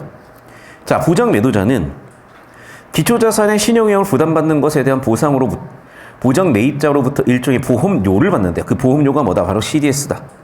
CDS 프리미엄이다. 자, CDS 프리미엄 어떻게 결정할 것이냐? 첫 번째, 다른 요인이 동일하면 기초자산 신용위험이 큰 경우 프리미엄도 커야 되겠죠. 왜? 위험할 거니까. 부도날 확률이 크니까. 자, 한편으로 자, 두 번째 경우죠.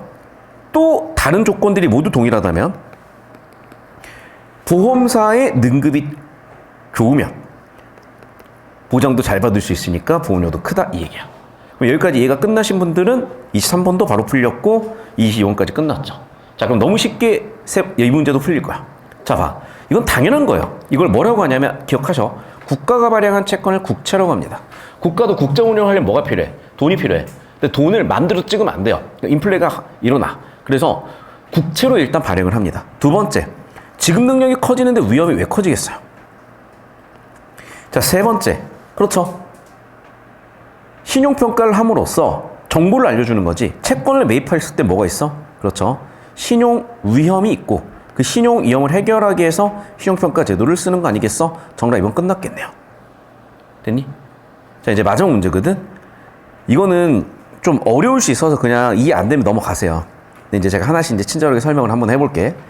자, 이제 첫 번째 문제는 보통은 원리를 이해했느냐, 이해 정도를 물어. 자, 그러면 여러분, BX가 뭘 발행했어? 채권 발행했죠.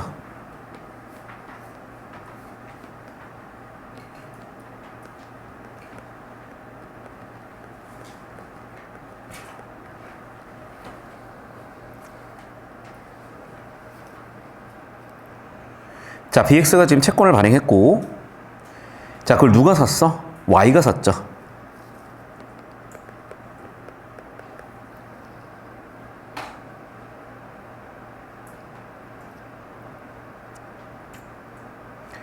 자, 그리고 Y는 누구한테? G한테 보험을 들었죠.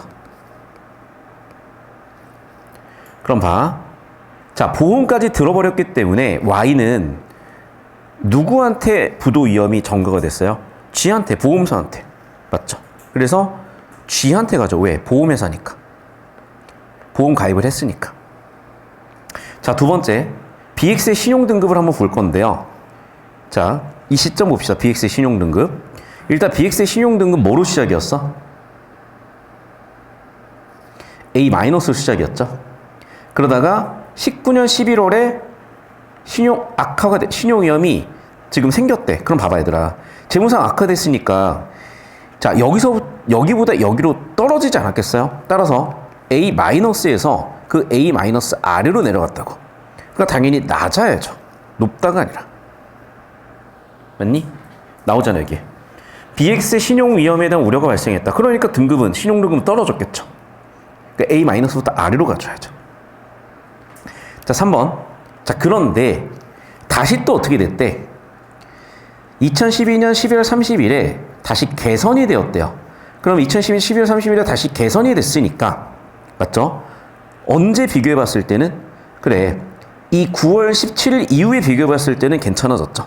그래서 신용 위험성은 작아져야죠. 개선이 됐으니까. 그럼 3번 맞는 건데 이해됐니? 자 이제 4번 볼게 얘들아. 자 보니까 여기에서 시리스 프리미엄이 100bp였대요. 더블 A일 때. 근데 원래 얘는 트리플 A였거든. 그럼 봐봐. 원래 트리플 A에서 더블 A로 바뀌었을 때 100bp잖아. 그러면 트리플 A였을 때 어떻게 됐을까? 당연히 100bp보다는 높았겠죠. 잠깐만. 얘 틀렸죠, 그러니까. 예, 틀렸고. 자, 맞으면 이제 5번 선지. 자, 이거는 알 수 없음이야. 왜냐면 지금 녹색이 아래로 떨어졌다 개선이 됐는데 경우의 수는 세 가지 얘들아. 자, 떨어졌다가 원래대로 원상복구가 됐을 수도 있고요. 떨어졌다가 원상복구가 안 됐을 수도 있고 떨어졌다가 오히려 더 나아졌을 수도 있어요. 이해되니? 그러니까 등급이 WB-보다 높았을지 낮았을지는 정확하게 알 수가 없는 거야. 그래서 틀렸고 정답은 3번 되시겠어. 여기까지 이해되셨죠? 자, 고생들 하셨고 자, 아마 이제 잘 하실 거라고 보는데 오늘 받은 프린트 18페이지 그 다음에 20페이지 이거 다 해보셨다는 거지? 맞나요? 자, 일단 20페이지에서 중요한 거 54번 그래프를 해석하는 거거든? 그래서 20페이지랑 22페이지를 푸실 건데 자, 시간이 없으니까 이렇게 합시다. 20페이지 54번하고 22페이지 일단 29번 먼저 풀고 나머지 푸세요. 일단 두 개만 먼저 풀고 나머지 푸세요. 다시 20페이지에 54 그래프 있죠? 자, 20페이지에 54 그래프 있죠? 여기 이 그래프 있잖아. 이 그래프 문제랑 그 다음에 22페이지에 29번 그래프 있죠? 그래프 문제만 지금 바로 풀어보시고 그거 푸는 거 봐서 바로 수업 이어서 마무리 짓겠습니다.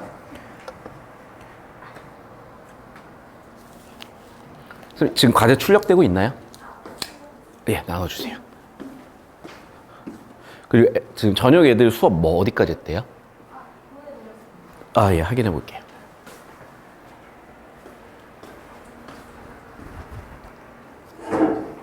누가 나 부르냐?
선생님, 그리고 목요일 저녁 애들이요 08권이 교재로 한번 나가야 될 것 같거든요. 내가 좀 체크 좀 한번 해보고 말씀드릴게요.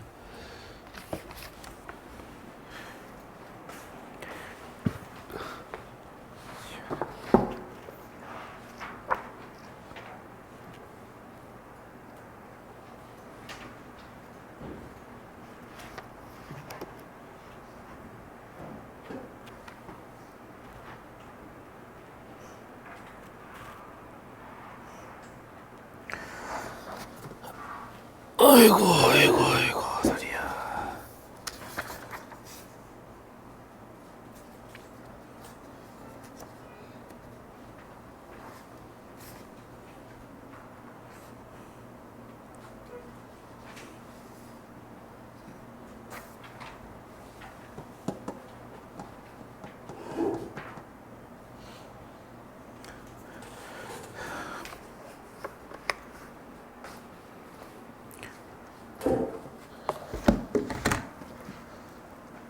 선생님, 잠깐만 와보실까요?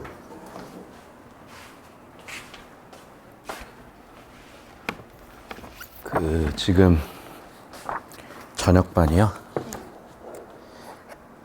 뭐가 나가줘야 되냐면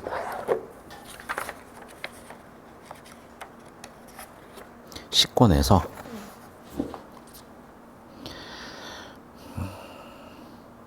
여기 간민가부터 하나, 둘, 셋, 넷, 다섯, 여섯, 일곱, 여덟 개 이렇게 나가줘야 될 것 같고 애들이 아마 안 풀었을 것 같은데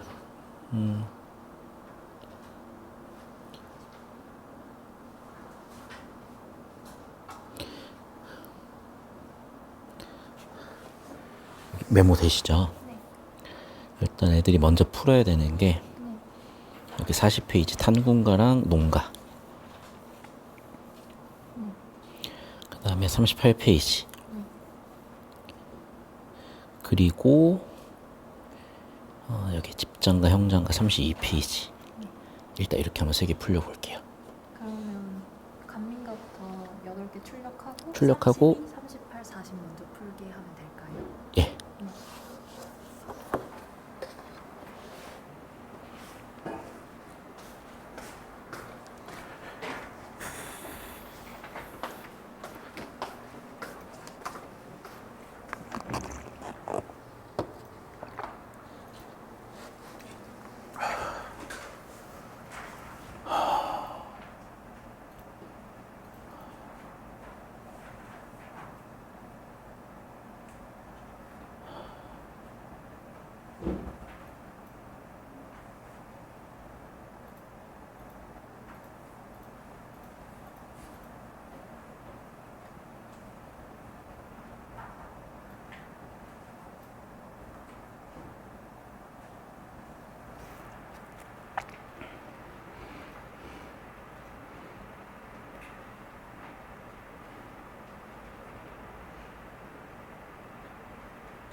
거기 혹시 마이크 배터리 확인 좀 한번 해주세요.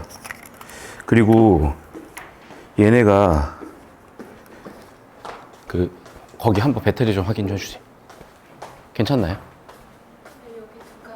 두 칸? 뭐가 문제가 있네. 갔다 와. 문제가 있어. 이게 빨리 충전이 안 돼서 얘가 안 되는 거예요? 출근했을 때 거의 다 바꿨거든요. 그래서 충전이 아직 다 안 된 거예요. 아, 그래요?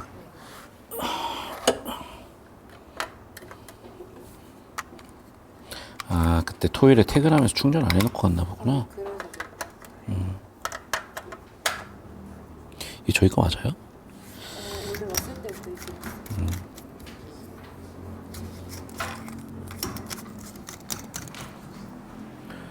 자, 여러분, 우리 할게요. 같이 봅시다.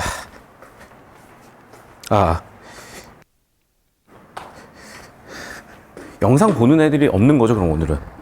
있어요? 시작합시다. 자, 여러분, 이것도 전에 설명을 했던 것 같은데 다시 한번 잘 보세요. 우리가 대칭이라는 개념을 생각을 해보자. 자, 우리 이제 중학교 2학년 때 점대칭, 선대칭 이런 거 배우지 않았을까 싶은데 예를 들면, 자, 우리 X축 대칭 알죠? 그럼 이 점을 X축 대칭하면 이만큼 대칭시켜서 여기로 찍는 거 맞니? 맞죠? 자, 그럼 봐, 얘들아. 우리가 예를 들면, 뭐 주식이 올랐어. 그래서 내가 뭐 주식을 1,000원 이득을 봤어요. 2,000원 이득을 봤어요. 3,000원 이득을 봤어요. 4,000원 이득을 봤어요. 라고 생각을 해볼게요. 그럼 반대로 주식이 떨어져가지고 마이너스 1,000원이 손실, 2,000원 손실, 3,000원 손실, 4,000원 손실이 날 수도 있잖아. 그러니까 기본적으로 주식이라는 것도 투자라는 것도 마찬가지지만은 이득을 볼 수도 있겠지만 손실을 볼 수도 있겠죠. 그러니까 이게 기본적으로 대칭성의 개념이야. 이해되시죠? 비대칭이라는 게 뭐냐? 주식이 떨어졌는데 예를 들면 손실이 마이너스 1,000원으로 일정하다는 거야. 그러니까 내가 아무리 주식이 떨어져도 손실은 1,000원. 근데 이득은 뭐 1,000원, 2,000원, 4,000원 계속 볼 수 있는 이런 구조가 있다는 거야. 그러니까 이 구조를 여러분, 저도 이해를 못했어요. 그런데 이제 투자를 하면서 또 깨먹기도 했겠지. 근데 하다 보니까 알겠더라고. 그러니까 이제 제가 봤을 때는 어릴 때부터 작은 돈 가지고 작게 그러니까 여러분 이제 아직 어릴 때도 아니야. 그러니까 여러분 이제 신생하고 이제 한 20살 때부터 돼가지고 뭔가 이렇게 성인이 돼서 또 내 돈 벌어가지고 하나씩 하다 보니 이제 배우는 것 같아요. 그래서 이제 그 중에 하나가 뭐냐. 자, 이제 이 그래프가 여러분 이해가 안 되실 수가 있어. 자, 근데 이 그래프만 좀 이해를 시켜드려 볼게요. 자, 봐봐, 얘들아. 지금 2년 후 주식 가격이 10,000원이래요. 근데 옵션의 개념이 뭔지 알지? 옵션은 뭐야? 첫 줄로 나와 있지만 1번 어떤 특정한 시기에 2번 특정한 가격으로 3번 특정한 자산을 살 수 있는 권리요. 다시 한번 옵션이 뭐라고? 1. 특정한 시기에 2년 후에 2번 특정 가격으로 여기선 2만 원에 살 수가 있어요. 10,000원에 살 수가 있어요. 3번은 뭐라고? 사거나 팔 권리야. 자, 그럼 봐봐. 내가 1년 뒤에 10,000원에 살 수 있는 권리가 있다고 해볼게. 그러면 10,000원 넘으면 사면 되잖아요. 왜냐면 10,000원 이상일 때 나는 10,000원에 사서 그 오른 가격에 팔 수가 있으니까. 이해됐어? 다시 한번 얘기한다. 옵션 금액은 옵션이 뭐라고요? 2년 후에 약속한 10,000원 가격에 사거나 팔 권리. 정확하게 살 권리. 자, 그럼 봐. 그럼 나는 이게 2만 원에 가도 10,000원에 살 수 있는 권리라는 거야. 그럼 그런 권리 왜 파는 거냐? 이유가 이제 좀 이따 지문에 나왔겠지. 자, 그럼 이 권리를 생각을 해볼게. 그럼 나는 이렇게 투자하면 이득 보겠죠. 떨어질 수도 있지만 오를 수도 있으니까. 근데 봐, 얘들아. 주식 가격이 10,000원이면 10,000원에 사서 10,000원 팔면 되는데 왜 손실이 마이너스 1,000원이 찍혀 있냐는 거지. 이게 뭐라고? 옵션 권리에 대한 금액인 옵션 프리미엄이라고요. 옵션 프리미엄이 얼마였어? 1,000원. 그래서 나는 일단 1,000원은 마이너스 시작을 하는 거야, 얘들아. 그러니까 이해되셨죠? 1,000원은 마이너스 시작을 하는데 예를 들면 이건 그래프 그릴 필요가 없어. 예를 들면 내가 주식이 막 떨어졌어요. 그럼 봐봐. 주식 예를 들면 9,000원이라고 한번 해볼게. 필기하지 마, 이거는. 그럼 나는 9,000원에 사서 10,000원에 팔아야 되잖아. 그럼 9,000원에 사서 10,000원에 팔아야 돼. 다시. 9,000원에 사서 죄송해요. 10,000원에 사서 9,000원에 팔아야 되잖아. 다시 한번 얘기한다. 난 얼마에 살 권리야? 10,000원에 살 권리야. 그러니까 9,000원짜리를 10,000원에 사야 돼. 9,000원짜리를 1,000원 더 주고 10,000원 사야 되니까 마이너스 1,000원 손실이야. 맞죠? 근데 여기에 옵션 프리미엄까지 마이너스 1,000원이니까 그래서 마이너스 2,000원으로 찍혀야 돼요. 자, 만약에 8,000원으로 빠졌어? 그러면 나는 마이너스 2,000원에 프리미엄까지 해서 마이너스 3,000원이 찍혀야 되는데 뭐 하면 돼? 권리를 포기하면 된다는 거야. 그래서 어떻게 돼? 원래는 손실이 나야 되는데 나는 그냥 권리 행사하지 않을게요. 내가 살 권리가 있는데 포기할게요. 언제요? 10,000원 이하가 되면. 그래서 B에서는 권리 포기 구간이야. 됐죠? 그러니까 손실은 얼마만 나오는 거야? 손실은 옵션 프리미엄 1,000원만큼만 나는 거예요. 그러니까 손실은 일정한 거죠. 됐니? 근데 봐봐. 11,000원짜리를 내가 10,000원에 사. 그럼 100원 차익 볼 수 있죠. 11,000원짜리 10,000원에 사. 1,000원 차익 볼 수 있죠. 자, 그런데 이미 옵션 프리미엄이 1,000원이 깔려 있으니까 10,000원 이상일 때부터는 사기만 하면 이득이지만 그래도 옵션 프리미엄 마이너스 1,000원 구간에 찍혀서 이렇게 음수인 구간이 있을 뿐이고 11,000원부터는 순이익 구간이 되는 거예요. 여기까지 이 그래프 이해가 되셨어요? 자, 그럼 A는 어떤 구간이야? 내가 그래도 이익을 보는 구간. 그래서 권리를, 옵션을 행사하는 구간이죠. 그러니까 이득은 우상향인데 손실은 1,000원에서 막혀 있으니까 그래서 비대칭이라는 거예요. 자, 그래서 보시면 알겠지만 그렇죠. 어떻게 여기서 주식 가격이 10,000원이 이상이면 옵션 행사. 자, 두 번째 볼게. B는 주식 가격이 아무리 낮아져도 옵션 프리미엄만큼만 일정하게. 그 다음에 자, B가 수평인 것은 그렇죠. 옵션을 행사하지 않아서 옵션 프리미엄 1,000원만 손실을 받기 때문이지. 권리를 포기한 구간이잖아. 됐니? 권리를 포기했으니까 1,000원에서 손실 끝. 됐습니까? 그래서 정답 3번이에요. 맞춘 사람? 네, 훌륭하게 잘 하셨고 이해는 다 되셨어요? 자, 보시면 여러분 이제 마지막 문제도 한번 볼 거야. 지금 문제마다 그래프가 있잖아. 18페이지도 그래프, 20페이지도 그래프. 그러니까 결국에는 돈은 여러분 수학이라고 생각하시면 돼요. 그래서 실제로 미국에서 스탠퍼드 수학과는 이런 친구들이 제일 많이 가는 곳이 금융권이야. 자, 그 다음 문제도 볼게요. 이제 제이커브 곡선은 뭐냐면 이거야. 자, 보시면 알겠지만 환율이 오른 경우 여기 보면 경상수지는 개선이 돼야 되거든요. 그런데 환율이 올랐는데도 경상수지 개선이 안 이루어지는 구간이 있다는 거예요. 그러면 환율이 올랐는데 경상수지 개선이 안 이루어지는 이유가 뭐냐? 자, 하나씩 볼게 얘들아. 이것도 공식으로 기억하셔야 돼. 자, 아까 배운 거 복습합시다. 자, 환율은 달러 대비 원화의 교환 비율 1달러 1,000원에서 1달러 2,000원이 됐다면 얘는 환율이 뭐 했다고 얘기한다? 상승했다고 얘기한다요. 기본적인 개념을 알고 계시고. 자, 그러면 자, 경상수지라는 개념이 뭐냐?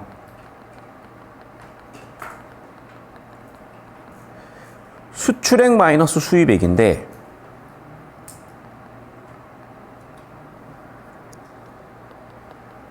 자, 수출액 볼게요. 내가 수출 기업이면 자, 외국에서 1,000달러에 팔던 거 국내에서 얼마에 만들어야 돼? 100만 원에 만들어야 돼요. 달러라면 1,000달러 100만 원. 됐니 여기까지? 근데 봐봐. 환율이 지금처럼 상승하게 되면 어떤 일이 벌어지니? 외국에서 1,000달러짜리는 국내에서 50만 원이 되죠. 200만 원이 되니? 그쵸? 자, 그럼 반대로 얘들아 봐봐. 내가 환율이 지금처럼 오른 상황에서 자, 국내 100만 원은 외국에서 얼마가 돼요? 500달러가 되잖아. 다시 한번 얘기하면 여러분 잘 봐. 지금 환율이 상승한 상황이야. 국내에서 100만 원 제조했어. 외국에서는 1,000달러짜리가 500달러짜리가 돼요. 이해됐니? 자, 그럼 봐. 자, 삼성 갤럭시 같은 경우에 국내에서 100만 원에 만들었는데요. 어차피 국내는 예나 지금이나 100만 원이야. 근데 환율이 올랐기 때문에 국내 100만 원짜리는 소비자 가격을 500으로 떨굴 수가 있지. 그러면 소비자 가격이 줄었으니 당연히 수량은 많이 사겠죠. 여기까지 됐어? 자, 그럼 봐. 결국 뭐냐면, 자, 국내 들어오는 돈은 100만 원 동일한데 수량이 여러 개 되니까 수출이 잘 돼요.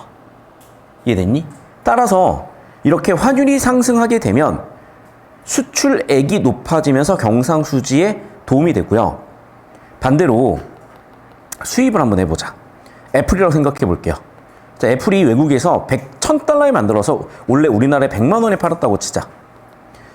자, 근데 문제는 환율이 올라버렸으니까 여전히 애플은 1000달러에 만들어야 되겠죠. 근데 우리나라에서 팔려고 보니까 이게 200만 원이 돼버리는 거야. 우리나라 사람들 입장에서 2배 주고 사야 되니까 살 수가 있어? 없죠. 그러니까 덜 살 거니까 수입이 줄어서 경상수지는 더 흑자가 나겠지.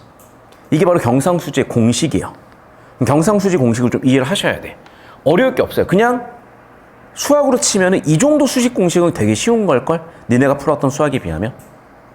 다만 이제 실생활 문제를 언어적 능력으로 끄집어 오느냐의 문제인 거지.